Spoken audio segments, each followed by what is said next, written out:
How's it going, everybody?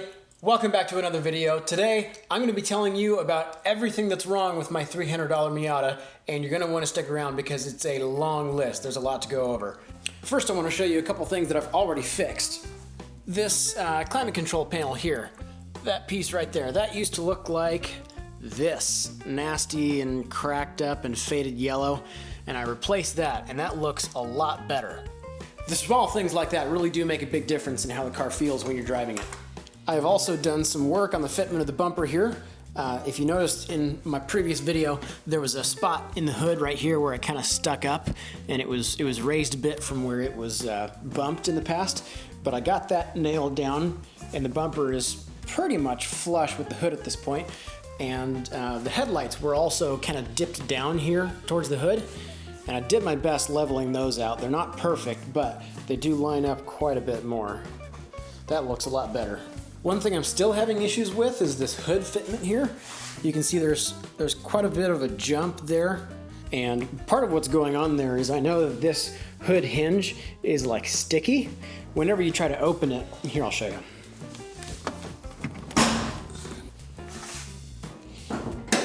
When you open the hood, that hinge is actually sticky enough that it holds the hood open without you having to put the prop under it, which is definitely not supposed to happen. The hood actually flexes on the hinge, and when you shut it,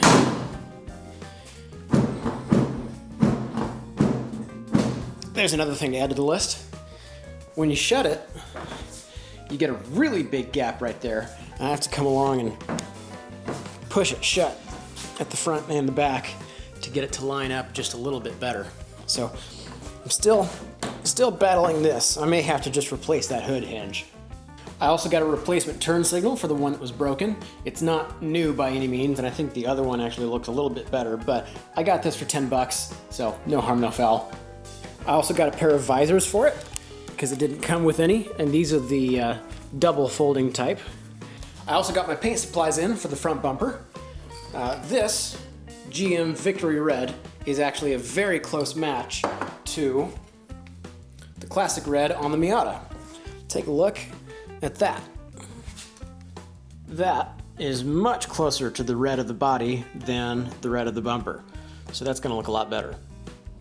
I also replaced the ignition coil, of course, that was wrong with this car initially. That's how I ended up with it. If you haven't seen my video on the paint correction of this car, please go check it out because the paint looked much worse than this when I picked it up. It was really faded and oxidized, and there was no glossy reflections on it like you can see now. Please go check that out because that really transformed the car. And so now we'll get into the rest of the list, starting with the terrible lifter tick that it has while it's running.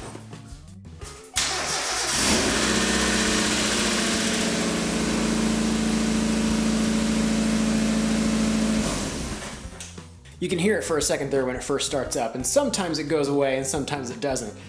Sometimes it just runs the entire time while you're driving with that tick, tick, tick, tick, tick, tick, tick in the lifters. I'm hoping maybe I can just flush that out with an oil change. I actually did pick up some oil and a filter to be able to flush it, so I'll get that done soon.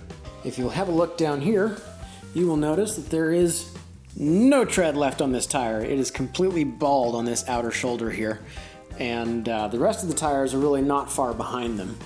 This one back here is, yep, down to the wear bar. This one here is probably the best of the group. It's probably got, half a millimeter. And this one also maybe half a millimeter until the wear bar. So the tires are obviously shot. They need to be replaced. But the wheels are bent as well. So I'm not keeping any of that setup. I'm actually going to be replacing the wheels and the tires with a setup that's currently on my girlfriend's car. She has this wheel right here is one of a set of hers. This one right here. This is a mini wheel, and as you can see, it's a two-piece wheel. I'm working on restoring these because they're actually made by BBS, and they're really nice looking wheels. So I'm going to be restoring those. I'm waiting to be able to sandblast them. And the wheels that are on my girlfriend's car right now are going to be going on this. So really I'm just waiting to be able to sandblast those wheels, strip the paint off of them, repaint them, and then get them looking good once again. Moving once again to the back of the car, at this right rear corner, if you compare the number of fingers you can get in this gap right here to the number of fingers you can get in this gap here, you'll notice there's quite a big difference. And I've actually taken a measurement on both sides at the spring perch, and I've discovered that the spring on this side is actually sitting about ½ an inch more compressed than all the other 3 springs comparatively. So I know it has a set of shocks on it from about 50,000 miles ago, and they were kind of cheap temporary replacements, and the shocks are blown too, so they need to go as well. The springs are original. They have 225,000 miles on them. Basically, ideally, the car needs a whole new suspension. There's also things like the tie rods being seized, so I can't do an alignment. I'm sure there's other bushings that I'll need to be able to do an alignment with that because all the rubber's dried up and cracked. In particular, actually, the rear sway bar bushings are really bad. I jacked the car up the other day and I noticed that as the sway bar was twisting, it was actually pulling the bushing apart, and I could stick my pinky finger in the bushing along with the sway bar, which is not good, of course. So a lot of that's going to need to be replaced, ideally, of course, not immediately, but at some point down the road. I'm going to be doing all of this as time goes on. The brakes also have a sort of pulsing to them. As I put pressure on it, I can feel them resisting and kind of pumping just a little bit. It's really not too bad, but the pads are worn down on all the rotors, so it needs new pads all the way around, of course. There's also a couple fluid leaks.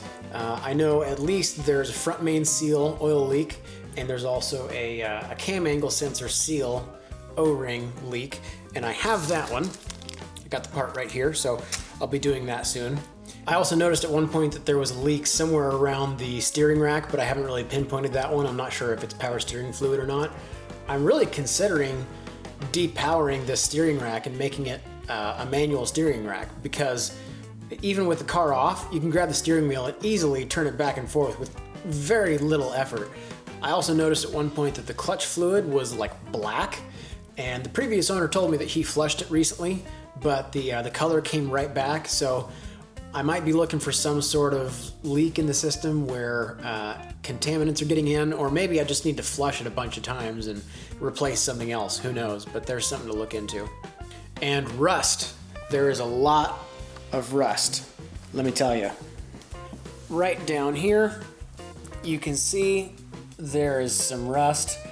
This evidently happens when water gets in to these drains. I've got a cover over it at the moment, but when the top is up, there's a drain behind here that lets water go down, and it's supposed to get out underneath the car, but evidently it sits there in that little tray and collects and just rusts out.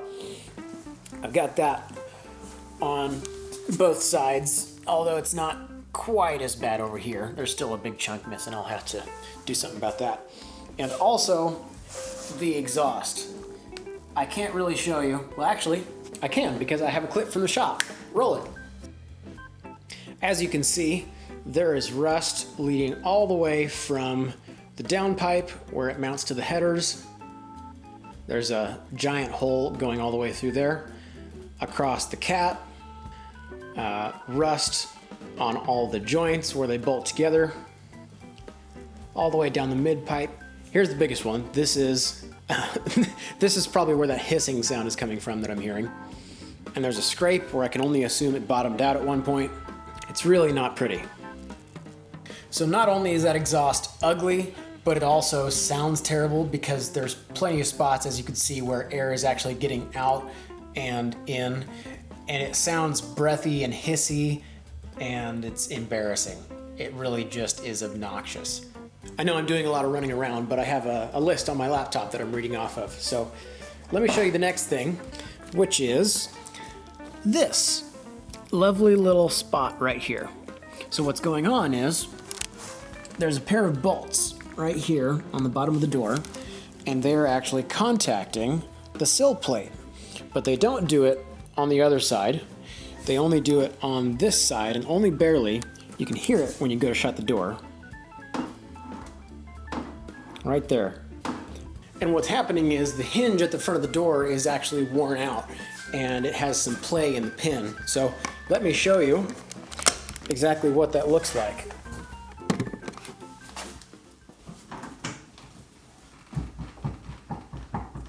You hear that? Unfortunately, I already have a replacement part for it right there.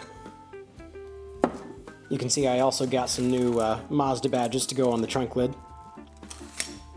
If we look at a few more cosmetic things, there's a scratch in the windshield that runs all the way from the bottom center to the top left. And it's not a smear, it's actually something you can catch with your fingernail like that. And I can only assume that somebody caught a rock under the windshield wiper at some point and just let it drag top to bottom. So I'm hoping maybe I can buff that out and try to polish it. If not, I may have to put a new windshield in it. There's also the fact that I still haven't paint corrected the mirrors here. And I think what I'm actually gonna do is replace these, just totally get rid of them and replace them with a chrome unit that matches this chrome and this chrome and this chrome. I think that will still look good. And what I want to go for is like that bullet style where it comes to a point at the front and fans out towards the back. That retro look, I think that'll look really good. There's also that scuff on the rear bumper on that side that needs repainting or touching up. Somebody has obviously tried to patch the leather here on the back of the seat. You can see those patches right there that really don't look that great. Those few need to be touched up. And the steering wheel has lots of leather missing. This, I'm really not sure if I want to try to rewrap. I think what I would much rather do is put an aftermarket steering wheel in it with a smaller diameter to make it kind of feel more go-karty.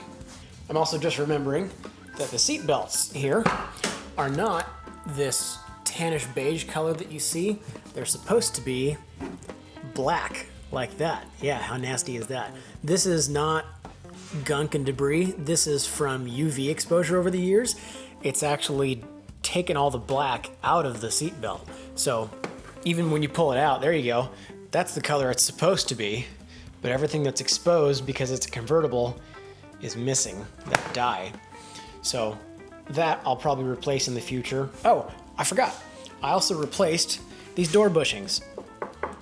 They're a hard material now instead of that rubber, so that has helped a little bit with the overall rigidity of the car, and it doesn't shake so violently now with those bushings in.